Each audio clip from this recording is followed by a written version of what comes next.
So can I love on the natural level? Sure. But loving infused with divine capacity takes it to a whole other level. And what's interesting is people go, so God's stingy and pulls back? No, God's extremely generous. There's lots of time that people who are even atheist are loving with grace, actual grace that is different than sanctifying grace. But the actual grace does make a difference. They just think, oh, well, I did it all on my own. Well, God doesn't always rush in and go, hey, you did it and I helped you. Why don't you acknowledge? He's not, Yeah, that's not what he's like. Like right. that's immaturity and selfishness. That's not him.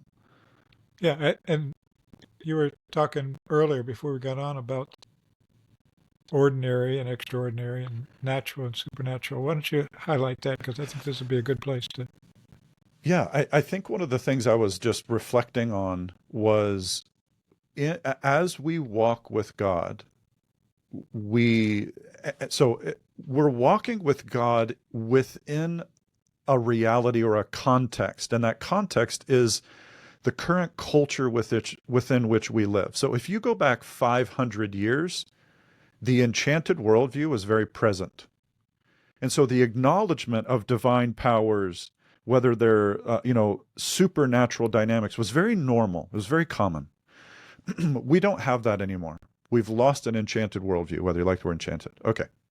So with that premise, as we walk with God, one of the things I think that creeps in that we have to be careful with is assuming that supernatural means extraordinary.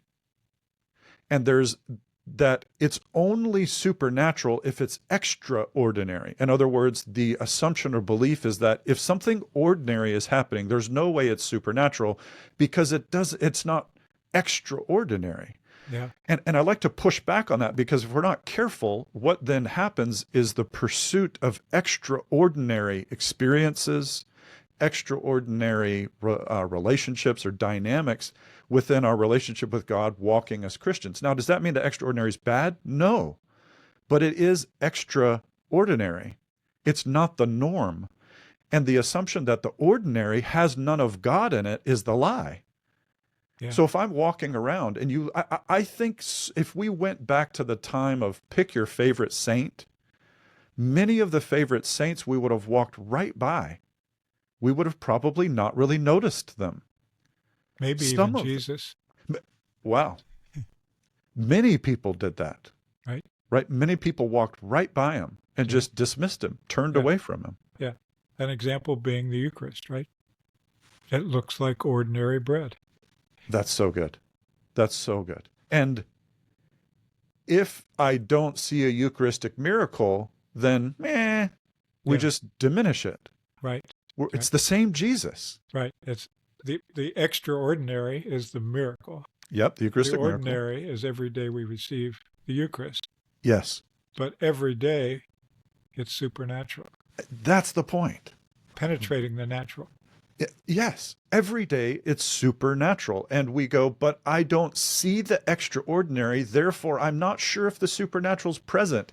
That Yeah, is problematic. yeah, yeah. And the church talks about this in the Catechism with spiritual gifts, Hmm. right? It says there are some ordinary charisms and some extraordinary charisms, Yes. but all of them are supernatural, Yes. right? The Holy Spirit's infused in all of them. So Yes. in Romans 12, for example, it talks about teaching and exhorting and giving and all those things that we think about at the natural level. Hmm. But if they're coming from a place of love, true love, and the Holy Spirit, they're charisms Yes. and they're ordinary charisms. Yes. And they can operate in somebody who's not a Christian, Yep. right? Yep. But they get infused by the Holy Spirit, they become purified. Yes. And they can also be infused with extraordinary grace. Uh, we call that anointing sometimes in our worlds and language. Yeah. Yeah. And that is 1 Corinthians 12 kind of gifts, which is miracles and healing and discerning of spirits and tongues and prophecy, Yes. right? And we tend to think, well, these are better. Yes. These 1 Corinthians 12 gifts are better than these Romans 12 gifts Yes. because Here's they're extraordinary.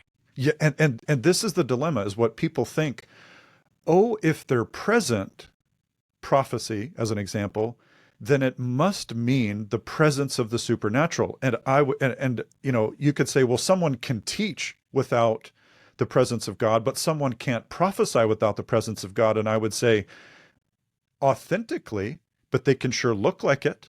Yeah, true. You can have somebody looking like they're prophesying. Or you could have a Simply, demonic prophecy. this is the point. The trouble with nuancing extraordinary as the criteria for discernment leads you to some really dangerous places because, oh, then you're more susceptible. I'm not saying it happens every time, but you're more susceptible to emotionalism within the discernment because it draws you to a higher place. The drawing to a higher place, the wow factor, nothing wrong with that. The dilemma is it assumes it's better and that not in teaching, yes, in prophecy, because the prophecy said something about God or on behalf of God and assume, well, the person could not be operating with God. Right. Yeah. And both the gift of tongues could be Holy Spirit Yep. inspired tongues, or it could be a demonic inspired tongues, or Yep. it could be somebody just making up a bunch of Yeah. babbling sounds, right? Yeah, a neurological linguistic dynamic. And so there's the thing I like to emphasize is that when you only pursue the extraordinary, assuming the supernatural is infused to it, you're setting yourself up for some dilemma. Now, does that mean we shouldn't pursue it? No. It should be the pursuit of God Right. in all things. And like Paul's talking about, the hope for divine power to be infused in them, in the ordinary and the extraordinary. Bob, I love what you just said about the Eucharist. If you look at all of the sacraments, I would say like 99.99999, I can't say how many nines are needed to get the statistic right, that the sacraments most of the time remain ordinary things infused with supernatural. That's the normative way that God works with his people. But it can get, quote unquote, boring in our culture because what is social media based upon? Extraordinary exposition of things and life and people. And so then it diminishes the ordinary. And then people look at what we're saying, and I've seen this a lot with people more recently. They struggle then to see the value of the ordinary and go into black or white thinking, which is actually a cognitive behavioral insight, but they go into all or nothing thinking. They go into, well, this is not really much, so I have to go to Mass and turn up the spiritual volume a bit because not a lot's happening here. And I'm like, are you crazy? Yeah. Like the most powerful thing on the face of the planet is happening. It's just ordinary. Yep. And we have a hard time trusting it or believing it because we don't see the miraculous. Yeah, this nuance to me is, and so let's apply this to healing. And deliverance. And deliverance, exactly. In your experience, so let me just set it up and then let you engage with it. So ordinary, extraordinary dynamics within healing and deliverance. So how often have you experienced extraordinary? How often ordinary? Natural and supernatural within all that? Just what comes up? What experience, formation, stories? Wow. Yeah, I mean, you just overloaded my... Can I give an example of something that popped into my head? Maybe you can riff off it. Yeah. And so I remember my practice. Jesus was the centerpiece of what I did with people. His supernatural influence, I was always seeking and inviting, whether I did that explicitly by saying, come Holy Spirit into this, or implicitly by saying, through me, Lord, move in this setting and session. The amount of times I saw an extraordinary dynamic occur. Now, let me nuance what I mean by extraordinary here. Praying with someone and a demonic thing making itself apparent to me. So I prayed deliverance with people a lot in my work with in my practice in my work with people. I can count on one hand maybe the amount of times that it became extraordinary. Now here's what's interesting. I think the interpretive lens that I'm trying to point out is that right there people go, oh, well, I guess it wasn't that effective. Yeah. And I would argue against that because look at the fruit. It was ordinary. The supernatural was present. It was very ordinary. How are you feeling now? I feel lighter. I don't feel as weighed down. Okay, let's go live into that for a week. Come back next week. How are you doing now? I still feel lighter. I still feel, wow, there was nothing quote unquote extraordinary happened. Yeah. And my mindset has changed. Yes. Right. Bingo. That's actually amazing. The stronghold's not there. Yes. Yes. And nothing quote unquote extraordinary occurred. But I would argue, well, yeah, because the ordinary means of salvation are available to us and we're just operating in them. This is meant to be normative. Yeah. Well, let me jump on the other side of that for a second too. Okay, cool. Yeah. Which is the big transition that I've talked about in my life was I was in therapy and I was doing therapy and I was doing it mostly. I was praying, but I was doing it mostly from my training. Yes. Right. And I wasn't really acknowledging in a very profound way the supernatural. Okay. All right. In my own mind and in the mind of others. It was more like self-reliance. Yeah. Even though I was praying for the people. Mm-hmm. On the side, not in the sessions. Mm-hmm. Then I had that powerful spiritual experience on a weekend. And I wanted everybody to be able to experience that. And after that, God started sending me two kinds of books just out of the blue. That's an important part to nuance. Yeah, like they were extraordinary. Extraordinary. Yeah. Like I wasn't looking for them. They would show up in the mail. People would hand me books. I wasn't looking for them. Yeah. And they were books on inner healing, and they were the majority.